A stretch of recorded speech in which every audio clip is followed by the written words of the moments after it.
guys, welcome back to Best Life and Beyond. It is, I think it's about 5 o'clock at night. Watched Star Wars all day, but you'll notice Spencer is absent. He's just having a lot of anxiety about this whole thing, understandably. Doesn't really want to film today, and frankly, I don't blame him. There's days where I feel, full of anxiety too. Anyway, so that being said, still gonna give you a video. I wanted to take a little walk real quick, so I'm gonna insert that footage right now. It was really beautiful out. Binky really enjoyed being down there. It was nice day today for the most part. Not that I was really out most of the day, but just that little walk really helped. Spencer and I both were there, but again, he just didn't feel like filming. Anyway, so as you saw yesterday, we went to Erewhon and got some groceries. And I thought tonight, because I need to make dinner anyways, I thought maybe I would show you how I'm going to prepare what I'm going to make tonight, and hopefully it'll inspire you to make something similar, or, anything at all. Even if it gives you some inspiration or shows you how to prepare something, in a better way or a different way. So I actually have no idea what I'm going to make, and a couple people asked, what is your process of shopping and planning? For the most part, I don't know what I'm gonna make. I usually just kind of buy things and then figure it out. I'm not a very good planner at all. I like to have the ingredients or have the things and then figure it out from there. I feel like that just kind of, I don't know, it's a little more fun and interesting to me. I don't know, the planning sometimes, and plus that I'm not a good planner. I'm not very organized. I'm probably the least organized person you could ever imagine. I mean, you have no idea. I'm that type of person that, what's that saying? I'd lose my head if it wasn't attached to my body. That's me. So that being said, I'm pretty sure that I thawed out a few chicken breasts. So I think I'm going to cook those. As you saw, I also have the cilantro lime chicken that I found at Erewhon. I'm not going to make that because it's vacuum packed. It's already good to go. It'll last longer than the chicken I already have defrosted.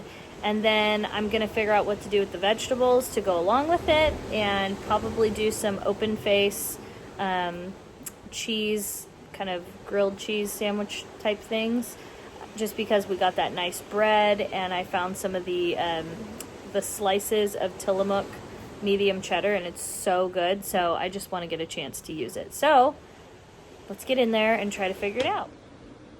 Okay, so these are the defrosted chicken breasts that I had. One is a little bigger than the other. They're from Trader Joe's. It was like a whole bag of chicken breasts or whatever. So I had these defrosted yesterday. I have no real plan for what I'm going to do for this meal at all, but I'm thinking I'm going to cut these up and just saute them and then add some veggies to it. And then I was looking through the freezer and I found I have half a bag of these mashed potatoes from Trader Joe's left. Now these are fantastic. They come in little, this is 2 of them stuck together, but they basically come in little cubes like this, and you can make as many or as few as you want. You can add milk or water. You could add butter. I'm gonna add milk and butter because I just am. And then I'll do a salad too. So I'm gonna start getting this heated up. I'm gonna get this pan nice and hot, and then I'm gonna chop up the chicken. The seasoning I'm gonna be using is the old standby. I'm gonna use some Lowry seasoning salt, garlic powder, some black pepper, and then possibly even a little bit of Mr. Lemon pepper. And while the chicken's cooking, that's when I will cut up the vegetables and get those going in there too. And we'll get the potatoes in a little bit because they cook really fast. It's basically a matter of just heating the potatoes up and putting the butter and everything else in there. And I was gonna do some cheese bread, but I was like, we kind of ate a lot of this bread already, so I'm gonna probably just skip that today since we're gonna have potatoes. Okay, now that the chicken's in, I have this on medium-high heat, and I'm just gonna let it start to cook. You can add more or less seasoning, whatever it is you want. We're just looking for some nice golden brown. And I gotta start chopping those vegetables right now because I want to throw the vegetables in once this got a head start of cooking. Okay, while the chicken continues to cook, I turned the heat down to medium, and I'll keep it between medium and low depending on how fast I can get chopping. I'm gonna turn this burner on. We'll get this on like a medium heat, and then I'm gonna put our potatoes in there. So gave everybody a quick wash. I just wanted to show you, I cut up the asparagus, and you don't really want to put the ends in because they're very tough. So I probably left about that size until the end of the stalk, if that makes any sense. We're going to do the same for the broccoli, so I'll probably chop it up until about right here, because again, it's really tough and fibrous. You can get away with it more on broccolini, but with asparagus especially, it's very, very tough. And then I'll show you the kale in a second here. We'll put those off to the side and cut up our broccolini and kale.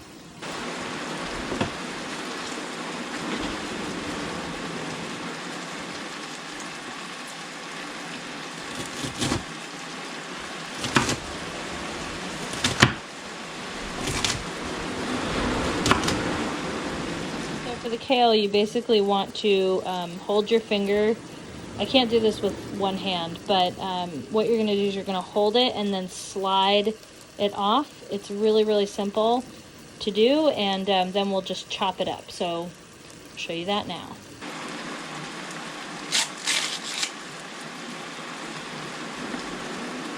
So you should end up with strips like that.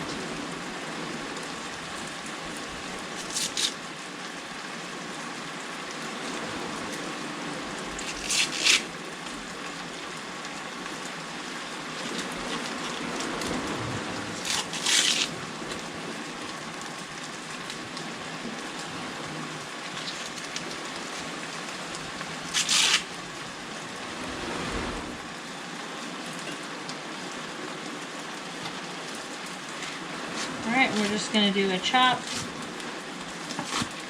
that.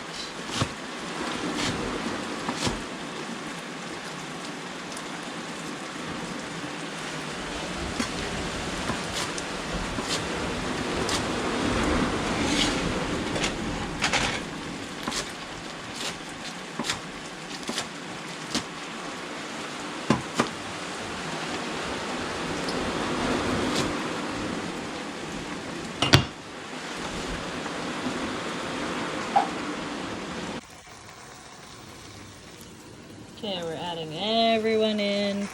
With the chicken, I turned the heat up a little bit more. Look at this disaster zone of greens. Oops. See how I always make a mess? It's that easy. Just that easy.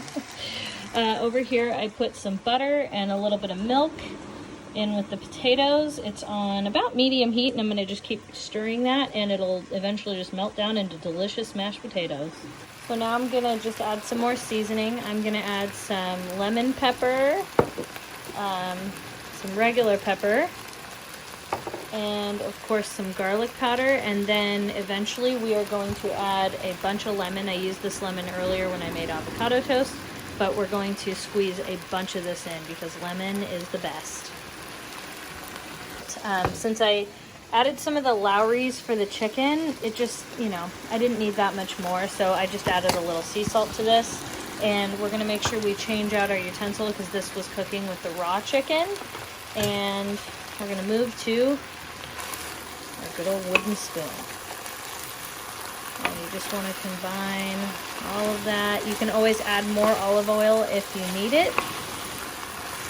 I don't think I do. Ghee or olive oil would be great with this. But, yeah, you definitely can cook this. That's why I said you wanted a really good, like, head start on the chicken. Because some people like a really good crunch to their veggies. So this would accommodate for that because you would really just have to cook the veggies a little bit. But I am going to get it nice and crispy because I love that. And I might kind of go for a little bit more well cooked for these vegetables today.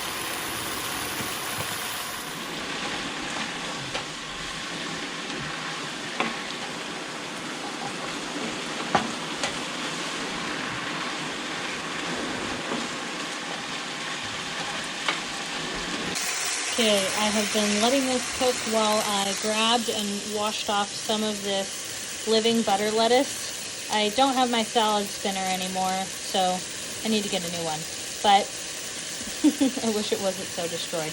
I took about half of the head of that, and I'm going to take some spinach and then top it with some arugula, and I have half of a tomato left that I used this morning, so I'm going to cut that up. Again, this is still going, but I'm going to add the lemon in a minute here. I just really want to get a nice color, so I'm kind of like leaving it alone. And then the last thing I'll do, the last minute of cooking, I'm going to add some minced onion. This is like, my grandma always had me using this. We actually use it a lot. I even use it in sauerkraut, you name it. But this minced onion is your best friend. So we'll add that in a little while. Okay, there it is. That's what I'm talking about. See that color? Not everybody likes that, but I do. So that's what I'm like looking for when I'm making that. Let's see, like this guy. Trying to find a piece that had it. Oh, there we go. There's a lot. So yeah, I'm kind of letting it go till that point. I'm going to squeeze on the lemon right now because now I'm seeing that color. So just kind of put as much or as little as you want. We like a lot of lemon, so I am just going to go crazy with this. This is my non-dominant hand, so this is a little tough right now, but here we are. And I'm going to finish up chopping some of the spinach up for my salad.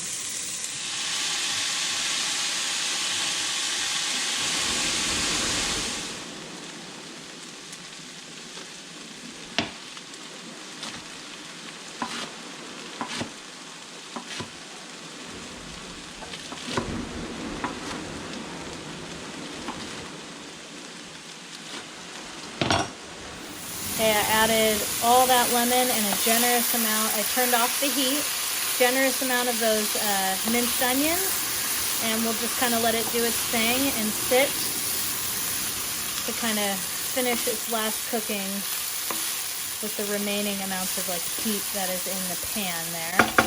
But yeah, look at that nice char. Oh my gosh, that's what I love. That is what I'm looking for. Love that. Again, turn the heat off. Don't forget. Eyeball it with my mashed potatoes, like how much half and half or milk that I put in. So sometimes you add a little bit too much, which I would say this might be a little too much, but I don't really care. I'm not going for perfection here. You could honestly like follow the measurements, but I don't do that. And these will be just fine.